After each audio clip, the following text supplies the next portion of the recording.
बहुत लोगों का भगवान पे अटूट विश्वास होता है और बहुत लोग भगवान को नहीं मानते। पर क्या ऐसा है जो भगवान को मानने पे प्रेरित करता है और हमें उनकी तरफ जोड़ता है? कुछ पॉइंट्स हैं जो मैं आपको क्लियर करना चाहूंगा, जिसकी मदद से आप बहुत अच्छे से समझ सकोगे।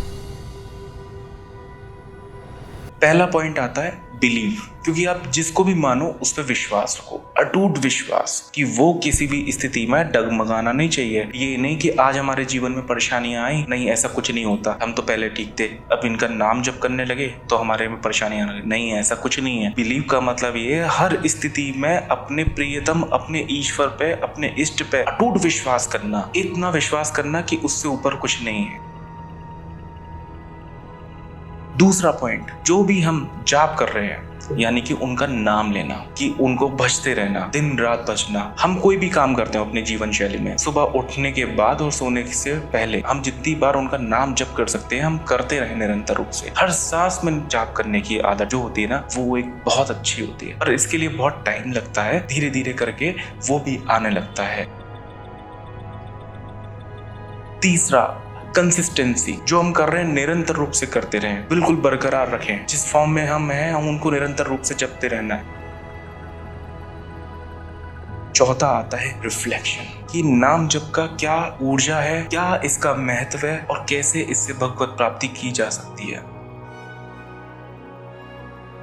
ब्रह्मा जी के मानस पुत्र थे प्रचेता जी। अब उनकी 10वीं संतान हुई। जब वो संतान हुई तो उसको एक भिलनी ने, जो भील समाज के होते हैं, उसने उसको अगवा कर लिया, उसको उठा करके ले गए। अब उस बच्चे का नाम रखा रत्नाकर। भील समाज क्या करता है, ये लूटपाट करके अपना खान पान करना, अपने परिवार का पालन पोषण करना, इस तरीके से करता है। अब जो बच्चा जिस माहौल में रहा तो उसी में ढलेगा। उसने अपने पूर्वजों को जैसे करते हुए देखा, साथ में जिनके रह रहा था उनके साथ में वो वैसा ही बन गया और वो एक क्रूर डाकू बन गया। अब वो लूटपाट करना, उससे अपने परिवार का पोषण करना, अब वो ये परिवार के लिए करने लगा। एक बार क्या हुआ कि उसको देवऋषि नारद जी मिले रास्ते में। अब नारद जी को उसने रोका और उनसे बोला कि जो भी आपके पास है आप मुझे दो। अब नारद जी ने उनको देखा तो उनको बोला कि तुम ये किसके लिए कर रहे हो? तो उस रत्नाकर डाकू ने बोला कि ये तो मैं अपने परिवार के लिए कर रहा हूँ, परिवार के पालन पोषण के लिए कर रहा हूँ। तो उन्होंने बोला कि क्या तुम्हारा परिवार जब इसका दंड मिलेगा तो उसमें भागीदारी बनेगा?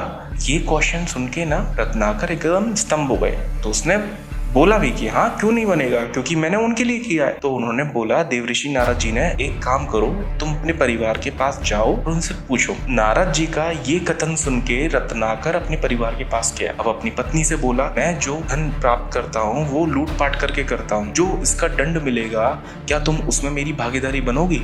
तो उसने साफ मना कर दिया, पत्नी ने, और बच्चों ने भी मना कर दिया। अब उनको बड़ा अचंभा हुआ कि ऐसे कैसे मना कर दिया, कि उनका सांसारिक मोह टूट गया है। जिसके लिए ये सब चीजें कर रहा था वो उस पाप कृष्ट में अपने आप को शामिल भी नहीं करना चाहते, और मैं उनके लिए ये सब चीजें कर रहा हूँ। अब इस चीज से अचंभित होकर के वो नारद जी के पास गए दोबारा से।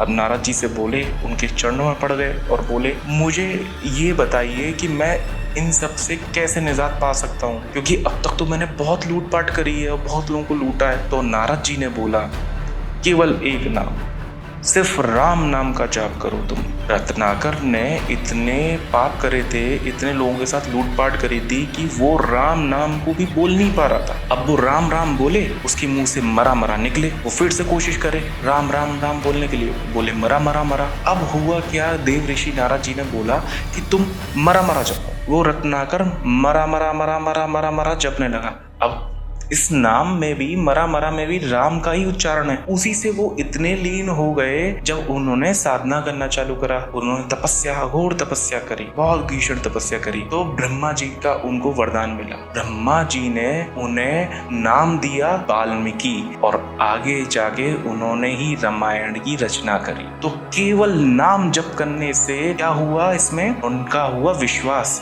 ईश्वर के प्रति। फिर उन्होंने किया नाम जप, और फिर उसके बाद निरंतर रूप से जप, और उसका रिफ्लेक्शन कि पूरा विश्व उनको रामायण का रचिता मानता है। ये ही भगवत प्राप्ति होती है। इसलिए नाम जप की महिमा अपार है, अटूट है। आप जिस भी धर्म में हो, जिस भी जाति में हो, जिसको भी मानते हो, उसका निरंतर रूप से नाम जप करो। कभी आपको ना हारने देगा, ना टूटने देगा। हाँ, थोड़े वक्त के लिए आप लड़खड़ा जरूर जाओगे, पर आपके पूरे जीवन काल में वो आपको कहीं से भी हारने नहीं देगा और जीत आपकी ही होगी।